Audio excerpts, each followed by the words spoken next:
अस्सलाम वालेकुम students, Hafiz Nabeel Ahmed here. Fundamental of e commerce के वीक 4 के लेक्चर के साथ आज हम डिस्कस करेंगे revenue models in transition and revenue strategy issues. Revenue models in transition, जैसा कि हम जानते हैं बहुत सी कंपनीज जो हैं उन्होंने अपने रेवेन्यू मॉडल जो है वो चेंज किए हैं सक्सेसफुली वेब पे बिज़नेस करने के लिए। जैसे ज़्यादा लोग जो है वो वेब को इस्तेमाल करेंगे, ज़्यादा चीज़ें और सर्विसेज जो हैं वो वेब से ख़रीदेंगे, तो लोगों के बिहेवियर को देखते हुए कंपनीज जो हैं वो अपने बिज़नेस में जो है वो चेंजेस करती हैं और अपने रेवेन्यू मॉडल जो है उनको जो करंट नीड है उसके अकॉर्डिंगली जो है वो वेब यूज़र के लिए चेंज कर लेती हैं। कुछ कंपनीज जो हैं उन्होंने इलेक्ट्रॉनिक कॉमर्स वेबसाइट जो है वो बनाई है और आहिस्ता आहिस्ता वही वेबसाइट जो है उनको काफ़ी साल लगे लेकिन वो बहुत ज़्यादा प्रॉफिटेबल बाद में उनके लिए साबित हुई हैं। फॉर एग्ज़ाम्पल CNN और ESPN जो है, इन दोनों की एग्जांपल ले लेते हैं कि इनको 10 साल लगे थे और 10 साल बाद जाके जो है इनकी वेबसाइट जो थी वो प्रॉफिटेबल हुई थी। इन दोनों ने जो बिजनेसेस थे टेलीविज़न के, न्यू बिज़नेस टेलीविज़न के, ये इन्होंने क्रिएट किए थे। जो बहुत अच्छा एक मीडियम था, वेल इस्टेब्लिश मीडियम था, उसको इन्होंने यूटिलाइज़ किया था। और बहुत सी जो वेब कंपनीज़ हैं वो अनप्रॉफिटेबल ग्रोथ जो हैं उसका उनको सामना करना पड़ता है, जिसकी उन्होंने तवक्को नहीं रखी होती अपने बिजनेसेस से, लेकिन उनको जो है वो चेंजिंग के बाद जो है वो ज़्यादा कामयाबी नहीं मिलती। इस सेक्शन में हम डिस्क्राइब करेंगे और देखेंगे कि रेवेन्यू मॉडल जो है उसको चेंज करने से 5 डिफरेंट जो कंपनीज़ हैं उन्होंने क्या क्या एक्सपीरियंस जो थे वो फेस किए थे। 5 डिफरेंट कंपनीज़ के हम एग्जांपल लेंगे और उनकी 5 डिफरेंट अप्रोचेस जो उन्होंने यूज़ की है हम उनको डिस्कस करेंगे। First one is subscription to advertising supported model. Microsoft जो है इसकी एक कंपनी थी स्लेट मैगजीन जो था वो वेबसाइट जो थी वो उसने लॉन्च की और ये जो थी करंट इवेंट जो थी उसकी पब्लिकेशन करती थी। स्लेट जो थी इसके पास बहुत ज़्यादा एक्सपीरियंस्ड एडिटर और राइटर्स जो थे वो काम कर रहे थे एज इट स्टाफ। सो बहुत से लोग जो थे वो इस किस्म के ऑनलाइन मैगजीन को देखना चाहते थे, पसंद करना चाहते थे, उनको लगता था कि ये सक्सेसफुल होगा। माइक्रोसॉफ्ट खुद भी इस चीज़ पे यकीन रखती थी कि ये जो उसका मैगजीन है ये बहुत ज़्यादा वैल्यूएबल है, तो इस वजह से इसने ये किया कि इसने ऑनलाइन मैगजीन जो था उसको एडवर्टाइजिंग सपोर्टेड रेवेन्यू मॉडल के थ्रू जो है वो चैनलाइज किया। स्लेट ने ये काम शुरू किया कि वो एनुअल सब्सक्रिप्शन फ़ी जो थी ना वो चार्ज करती थी। कुछ देर जो थी वो इंट्रोडक्टरी पीरियड में जो है वो लिमिटेड टाइम के लिए फ्री सर्विसेज देते थे और after that time for example 7 days और 2 वीक्स और उसके बाद जो है वो फ़ी चार्ज करना जो है वो स्टार्ट कर देते थे। स्लेट जो थी इसका जो रीडर थे और जो रिसीवर थे वो बहुत ज़्यादा थे, क्योंकि इसकी रिपोर्टिंग जो थी और राइटिंग जो थी वो बहुत तेज़ और बहुत ज़्यादा एक्सीलेंट थी। इस वजह से जो इसके जो sufficient number of paid subscriber थे वो पीक पे इसकी 27,000 थे, जिससे जो एनुअल रेवेन्यू था वो 500,000 जो था वो जनरेट होता था, जो कि इसकी कॉस्ट को वेबसाइट की और कंटेंट को मेंटेन करने के लिए बहुत कम था। तो स्लेट जो है अब वो एडवर्टाइजिंग सपोर्टेड साइट जो है उसके तौर पे चल रही है, क्योंकि ये माइक्रोसॉफ्ट का पार्ट है। तो स्लेट ने कभी भी जो है वो अपने प्रॉफिट नंबर के बारे में नहीं बताया कि उसको प्रॉफिट हो भी रहा है या नहीं हो रहा,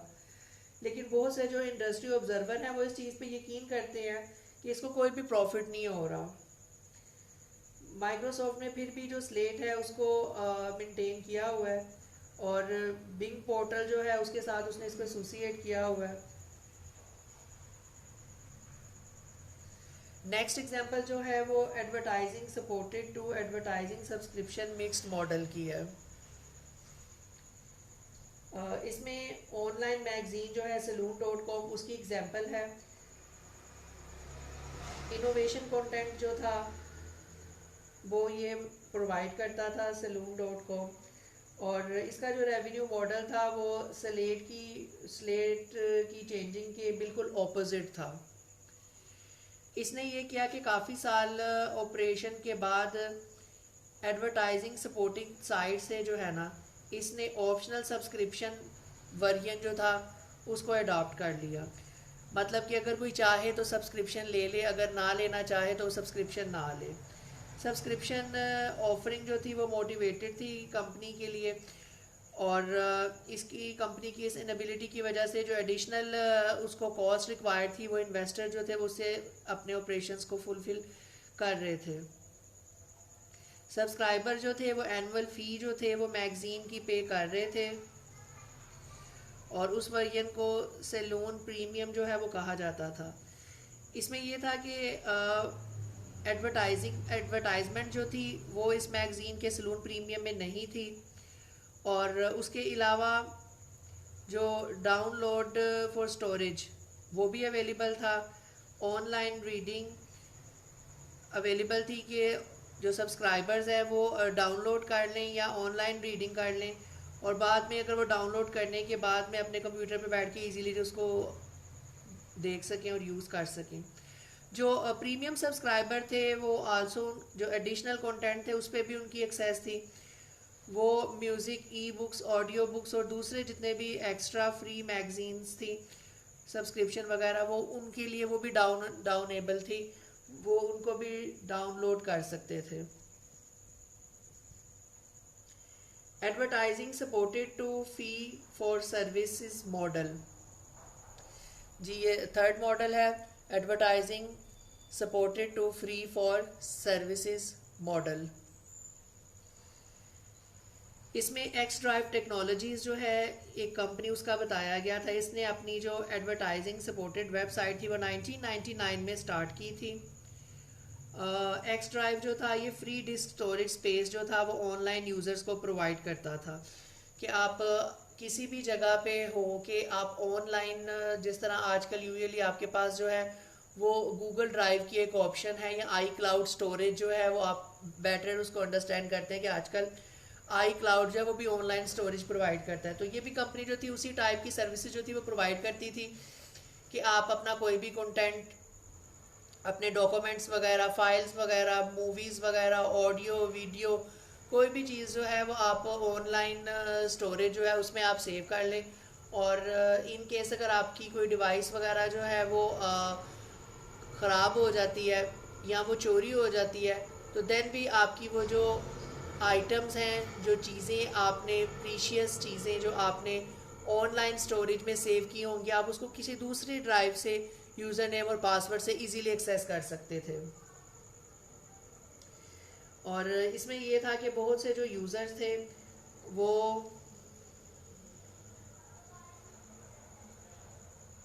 इस सर्विस को यूज़ करते थे, और इसका पर्पस भी यही था कि आप मल्टीपल डिवाइसेस से जो है कहीं पे भी आप अगर हैं तो आप ऑनलाइन अपनी फाइल्स पे, MP3 पे या किसी भी किस्म की सर्विसेज पे डिफरेंट लोकेशन से अपने कंप्यूटर पे आप एक्सेस कर सकते थे। आपको बहुत ज़्यादा मटेरियल जो था, बहुत ज़्यादा फाइल जो थी, बहुत ज़्यादा डाटा जो था वो हर ड्राइव में या हर डिवाइस में स्टोर करने की ज़रूरत बिल्कुल भी नहीं थी, बल्कि आप किसी भी डिवाइस को यूज़ करके किसी भी सिस्टम पे बैठ के आप अपने ऑनलाइन स्टोरेज से अपने डाटा को एक्सेस कर सकते थे।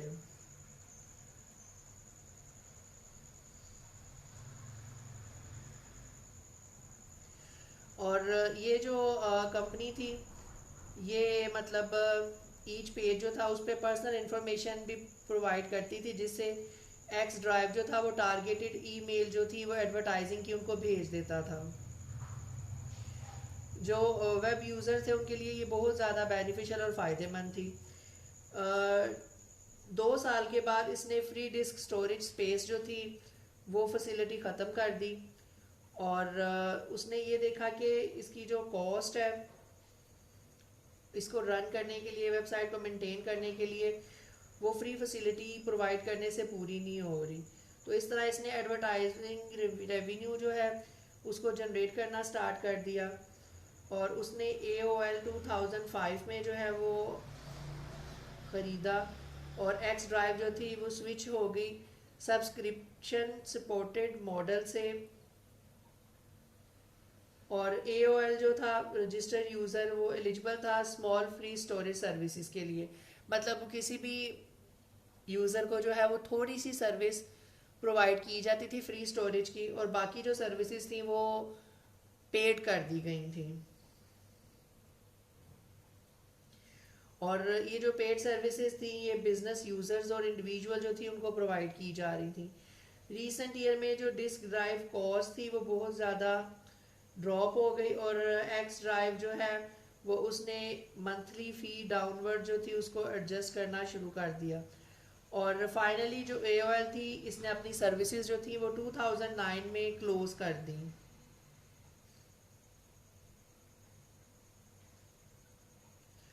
और जो मोस्ट कंपनीज, जो सक्सेसफुल कंपनीज जो ऑनलाइन स्टोरेज बिजनेस प्रोवाइड कर रही हैं आजकल, वो इसी तरह प्रोवाइड कर रही हैं कि वो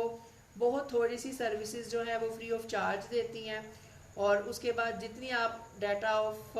storage, amount of data storage आप यूज़ करेंगे उसके अकॉर्डिंगली जो है वो आपको पे करना पड़ेगा। अगर आप 1 GB की स्टोरेज लेते हैं तो उसके लिए आपको कितना पे करना पड़ेगा, और अगर आप 50 GB की स्टोरेज कैपेसिटी लेते हैं तो उसके लिए आपको as compare to 1 GB much more pay करना पड़ेगा। Advertising supported to subscription model. जी, fourth one, advertising supported to subscription model. इसमें ये था कि एक नॉर्दर्न लाइट जो थी वो कंपनी थी, वो अगस्त 1997 में एज ए सर्च इंजन के तौर पे उसने काम शुरू किया था। और ये बहुत सक्सेसफुली जो है, बहुत अच्छा सर्च इंजन जो है वो वेब पे चल रहा था। ये अपने जो डाटा बेसिस थे उससे भी जर्नल और आर्टिकल्स वगैरह को सर्च करता था, और उसके साथ साथ ये जो दूसरी पब्लिकेशंस वगैरह होती थी ये उससे भी जो है वो सर्च कर देता था। जब भी कोई यूज़र नॉर्दर्न लाइट से रिज़ल्ट मांगता था या कोई सर्च करता था तो उसको जो लिंक और वेबसाइट, जो एब्स्ट्रैक्ट्स वगैरह जर्नल के उसके डाटाबेस में होते थे वो भी प्रोवाइड कर दिए जाते थे। उसके साथ साथ उसको वो वेबसाइट्स और उनके लिंक भी प्रोवाइड कर दिए जाते थे जो या तो फ्री ऑफ कॉस्ट रिलेटेड थे सर्च आर्टिकल या आइटम से, और या फिर purchase access to database item थी। मतलब फ्री ऑफ कॉस्ट भी और पेड भी, दोनों तरह के कंटेंट जो थे वो सर्च आर्टिकल या सर्च आइटम से रिलेटेड वो प्रोवाइड कर दिए जाते थे। फॉर एग्जांपल, अगर मैंने फंडामेंटल ऑफ ई कॉमर्स से रिलेटेड किसी भी टॉपिक को सर्च करना था, फॉर एग्जांपल मैंने रेवेन्यू मॉडल जो है उसी को ही सर्च करना था, तो जब मैं नॉर्दर्न लाइट पे जाके रेवेन्यू मॉडल जो था उसको सर्च करता था तो जितनी इन्फॉर्मेशन उसके अपने डाटाबेस में थी वो भी प्रोवाइड कर देता था। और इस टॉपिक से रिलेटेड जितनी भी इंफॉर्मेशन उसके डाटाबेस के अलावा दूसरे वेबसाइट्स और वेब पेजेस पे फ्री ऑफ कॉस्ट या पेड कंटेंट की शक्ल में मौजूद थी वो भी शो कर देता था कि अगर आप मेरे डाटाबेस के अलावा किसी दूसरी जगह से सर्च करना चाहते हैं फ्री ऑफ कॉस्ट या पेड, तो आप ये ऑप्शंस जो है इनको आप अंडर कंसिडरेशन रखें। नॉर्दर्न लाइट जो था वो रेवेन्यू मॉडल जो था उसका वो कम्बिनेशन था, मिक्स था एडवर्टाइजिंग सपोर्टेड मॉडल में, जो मोस्ट वेब सर्च इंजन जो थे वो यूज़ कर रहे थे, और plus fee based information access services भी वो प्रोवाइड कर रहा था। सिमिलर सर्विसेज जो है इस किस्म की सब्सक्रिप्शन सर्विस वो प्रोक्विस्ट और EBSCO एप्सको ये भी प्रोवाइड कर रहे थे। नॉर्दर्न लाइट मॉडल जो था इसमें ये था कि यूज़र जो थे वो पूरे के पूरे डाटाबेस की एक्सेस लेने की बजाय सिर्फ जितने उसको कंटेंट चाहिए, जितनी उनको अमाउंट ऑफ डाटा चाहिए वो उसके अकॉर्डिंगली भी पे करके अपना जो रेलिवेंट या डिज़ायर्ड डाटा था वो ले सकते थे। फॉर एग्जांपल, अगर आपको 1 या 2 आर्टिकल चाहिए थे तो $1 से $5 पर आर्टिकल जो है वो आप उस अमाउंट में अपने एक या दो आर्टिकल जो है वो आप वहाँ से एक्सेस कर सकते थे, बजाय इसके कि एनुअल सब्सक्रिप्शन फ़ी की शक्ल में आपको जो है वो 100 या 500 या $1000 जो है वो पे करने पड़े, और आपको ज़रूरत जो है वो जस्ट 5 to 10 आर्टिकल की जो अमाउंट है उसी की है। जो नॉर्दर्न लाइट था, इसने अपनी जो सब्सक्रिप्शन थी इसकी बहुत ज़्यादा जो एक्सेस थी अपने डेटाबेसिस की, वो जो बड़ी बड़ी कंपनियां थी, स्कूल्स थी, और इवन के जो लाइब्रेरीज थी उसको इसने जो है वो प्रोवाइड की थी। जनवरी 2002 में जो नॉर्दर्न लाइट था उसने डिसाइड किया कि एडवर्टाइजिंग रेवेन्यू जो है ये एक अर्निंग फॉर्म है, और इसमें जो एड्स हैं, रिजल्ट पेज की जो रिजल्ट शो हो रहे हैं वो सर्विसेज को कंटिन्यू करने के लिए जस्टिफाई नहीं है, तो इसने जो अपनी पब्लिक एक्सेस सर्च इंजन की जो ऑफरिंग थी उसको स्टॉप कर दिया और कन्वर्ट हुआ एक नए रेवेन्यू मॉडल में, सब्सक्रिप्शन सपोर्टेड में। नॉर्दर्न लाइट जो था, इसका न्यू मॉडल जो था वो जनरेट करता था रेवेन्यू एनुअल सब्सक्रिप्शन से, जो कि लार्ज कॉरपोरेट क्लाइंट्स थे, लेकिन स्टिल वो ऑफर करता था इंडिविजुअल के लिए अकाउंट ओपनिंग सर्विसेज। मतलब कोई भी पर्सन जो था वो नॉर्दर्न लाइट डेटाबेस पे अगर सर्च करना चाहता था तो वो अपना अकाउंट जो था वो उस पर ओपन करता था, अपना क्रेडिट कार्ड नंबर उसमें एंटर करता था, और मंथली बिल जो था वो उसको चार्ज किया जाता था उन आर्टिकल्स के लिए जिनको वो एक्सेस करता था। Multiple transitions, last one, encyclopedia Britannica, ये एक बेस्ट एग्जांपल है उस कंपनी की जिसने अपनी existing reputation high quality web जो था उससे उसने ट्रांसफ़र किया अपनी जो 240 साल पुरानी पब्लिशिंग हिस्ट्री थी उससे वेब पे। मतलब एक इंसाइक्लोपीडिया था जो 1768 से काम कर रहा था, तब तो शायद वेब का नामो निशान भी नहीं था, लेकिन फिर जैसे जैसे वेब ने तरक्की की तो जो इंसाइक्लोपीडिया ब्रिटानिका था इसने अपने जो सर्च इंजन और एजुकेशन के लिए रिस्पेक्टेड ब्रांड थे उनको इसने जो था वो स्टार्ट किया। ये जो था बेसिकली प्री कंप्यूटर एज से जो फ्रीक्वेंटली आस्क्ड क्वेश्चंस जिनको हम आजकल FAQ लिस्ट कहते हैं, ये उस किस्म का एक इंसाइक्लोपीडिया था। इसमें जो ग्रुप ऑफ एकेडमिक्स था उन्होंने जो नोट्स वगैरह कलेक्शंस थी वो इसमें की हुई थी, रिसर्च जो थी वो कंडक्ट की हुई थी, और सीरीज ऑफ आर्टिकल जो थे वो भी पब्लिश किए गए थे। इंसाइक्लोपीडिया ब्रिटानिका जो था फर्स्ट 1994 में ये वेब पे मूव हुआ था, और इसने 2 वेब बेस्ड ऑफरिंग जो थी वो स्टार्ट की थी। एक तो इसने ब्रिटानिका इंटरनेट गाइड जो थी वो फ्री वेब नेविगेशन थी, और इसका जो फीचर था इस पे जो रिव्यूज़ थे वो ब्रिटानिका के जो एडिटर्स थे वो सेलेक्ट करते थे और साइट्स को इंडेक्स करते थे।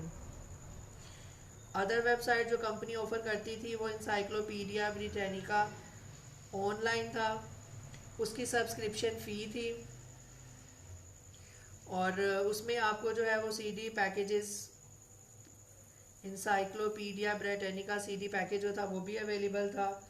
और Britannica free site to attract user to paid subscription site वो भी अवेलेबल थी। मतलब कुछ कंटेंट, लिमिटेड कंटेंट जो था वो फ्री अवेलेबल था और बाकी कंटेंट के लिए सब्सक्रिप्शन चार्जेस थे। 1999 में डिसअपॉइंट होके लो सब्सक्रिप्शन सेल की वजह से इंसाइक्लोपीडिया ब्रिटानिका ऑनलाइन ने कन्वर्ट कर लिया सब्सक्रिप्शन से फ्री एडवर्टाइजिंग सपोर्टेड साइट पे, और जैसे ही इसने पेड सब्सक्रिप्शन से फ्री साइट पे कन्वर्ट किया। मोर देन 15 मिलियन विजिटर्स जो थे उन्होंने इसकी जो साइट थी Britannica.com उसको एक दिन में विजिट किया, जिसकी वजह से वो साइट जो थी, सिस्टम उनका शट डाउन हो गया, क्रैश हो गया और सर्विसेज अपडेट करने के लिए उनको जो वेबसाइट थी उसी को ही बंद करना पड़ गया। फर्स्ट डे जो उन्होंने अपनी सर्विसेज प्रोवाइड की थी वो बिल्कुल पब्लिक के लिए फ्री ऑफ कॉस्ट प्रोवाइड की थी और इसी वजह से उनका जो सिस्टम था वो शट डाउन करना पड़ा। Britannica.com साइट जो थी वो ऑफर करती थी full content of encyclopedia print edition searchable form में, और उसके साथ साथ ये एक्सेस भी देती थी मैरियम वेबस्टर्स कॉलेजिएट डिक्शनरी पे, और उसके साथ साथ Britannica book of the year पे।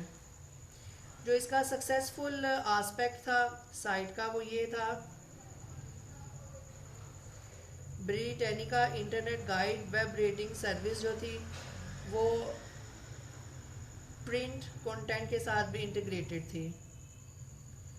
ब्रिटानिका स्टोर जो था सोल करता था सीडी वर्जन इंसाइक्लोपीडिया का other educational and scientific products के साथ, ताकि वो रेवेन्यू जो था उसको जनरेट कर सके। 2 साल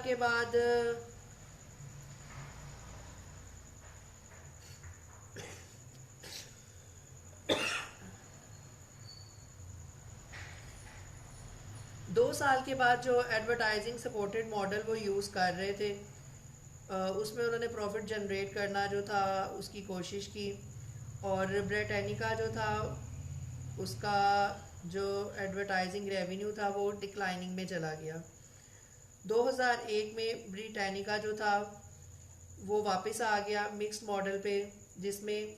वो ऑफ़र करता था free seminars of encyclopedia articles और फ्री एक्सेस देता था मैरियम वेबस्टर कॉलेजिएट डिक्शनरी पे जो कि वेब पे अवेलेबल थी,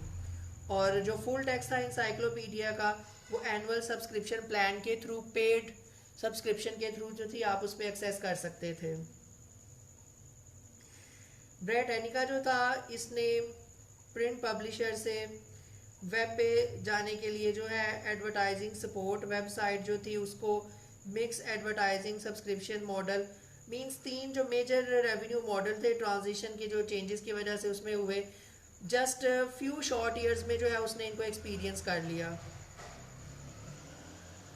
और जो ब्रिटानिया के लिए मेन वैल्यू थी वो इसकी रेपुटेशन थी, जो इसकी एक्सपर्टीज़ ऑफ एडिटर्स की, कंट्रीब्यूटर्स, एडवर्टाइजर्स वगैरह की शेप में इसके पास थी। अब ब्रिटानिया जो है ब्रिटानिका इसने ये जो है वो अपनी रेपुटेशन और एक्सपर्टीज़ वगैरह को जो है वो मिक्स्ड रेवेन्यू मॉडल से जो है वो कैपिटलाइज किया, और इसी की वजह से जो रेवेन्यू है सब्सक्रिप्शन है वो बल्क क्वांटिटी में आ रही है because of mixed revenue model of subscription and advertising support. जी next topic is revenue strategy issues. The revenue models that companies are using on the web today had some issues that arises when companies implement those models. जब companies जो है वो revenue models में change करती हैं तो definitely एक model से दूसरे मॉडल पे मूव होने के लिए या उसमें कुछ भी चेंजिंग करने के लिए कंपनी को कुछ इश्यूज जो है उनका भी सामना करना पड़ता है, और थ्रू कौन कौन से वो मेथड्स हैं जिन इश्यूज को वो ओवरकम कर लेते हैं वो हम डिस्कस करेंगे। उसमें 2 जो है वो बहुत इंपॉर्टेंट है, channel conflict and cannibalisation and strategic alliance. Companies that have existing sales outlet and distribution network often worry that their websites will take away sales from those outlet and networks. Channel conflict में actually एक example जो है वो Levi's company की दी गई है कि कुछ कंपनीज जो होती हैं उनको इस चीज़ का बहुत ज़्यादा डर होता है कि अगर वो वेबसाइट के ऊपर अपनी सर्विसेज प्रोवाइड कर देंगी तो उनकी जो एग्जिस्टिंग सेल्स आउटलेट्स हैं और डिस्ट्रीब्यूशन नेटवर्क्स वगैरह हैं, उनकी जो सेल है वो अफेक्ट हो जाएगी। लिवाइस कंपनी जो है उसने अपनी जीन्स की जो क्लोथिंग प्रोडक्ट है वो डिपार्टमेंटल स्टोर और दूसरे जो रिटेल स्टोर्स थे उनके थ्रू जो है वो उसको चैनलाइज करती थी और सेल करती थी। कंपनी ने ये डिसाइड किया 1998 में कि वो अपने कंज्यूमर को डायरेक्ट वेबसाइट के थ्रू जो है ना वो एक्सेस दे और डायरेक्ट वेबसाइट से कस्टमर्स जो हैं वो लिवाइस जीन्स जो हैं वो ख़रीद सकें। तो बहुत से जो डिपार्टमेंटल स्टोर्स और रिटेलर्स थे उन्होंने ये कंप्लेन की कि जो प्रोडक्ट कंपनी उनको प्रोवाइड कर रही है वेबसाइट की वजह से कंपनी की अपनी ही वेबसाइट उसके जो आउटलेट और रिटेलर हैं उनको compete कर रही है, जिसकी वजह से उनकी सेल्स जो है आउटलेट की और जितने भी उसके डिफरेंट डिस्ट्रीब्यूशन नेटवर्क थे उनकी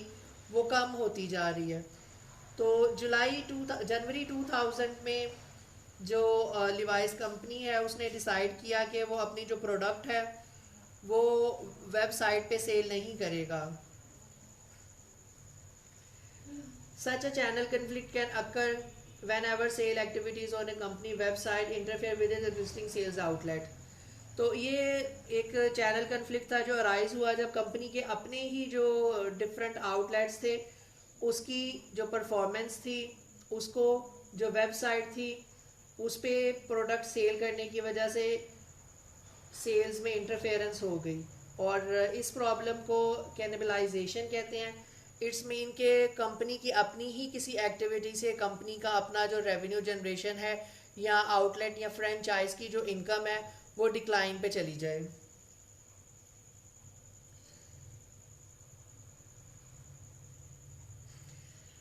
इसका सलूशन जो लिवाइस ने निकाला उन्होंने ये किया कि उन्होंने वेबसाइट पे जो परचेज जो सेल्स थी वो उसने स्टॉप कर दी और बल्कि उसने ये किया कि वेबसाइट पे प्रोडक्ट की जो प्रॉपर इंफॉर्मेशन थी वो कस्टमर्स को डायरेक्टली प्रोवाइड करनी शुरू कर दी कि किस तरह वो कौन से स्टोर से नियरेस्ट स्टोर उनका कौन सा है, इवन के जो प्रोडक्ट की स्पेसिफिकेशन थी जो उसके फीचर्स थे वो सारे के सारे उन्होंने वेबसाइट पे जो है उनको पब्लिक करना और पब्लिश करना जो है उनकी एडवर्टीजमेंट करना स्टार्ट कर दिया। लेकिन एट दी एंड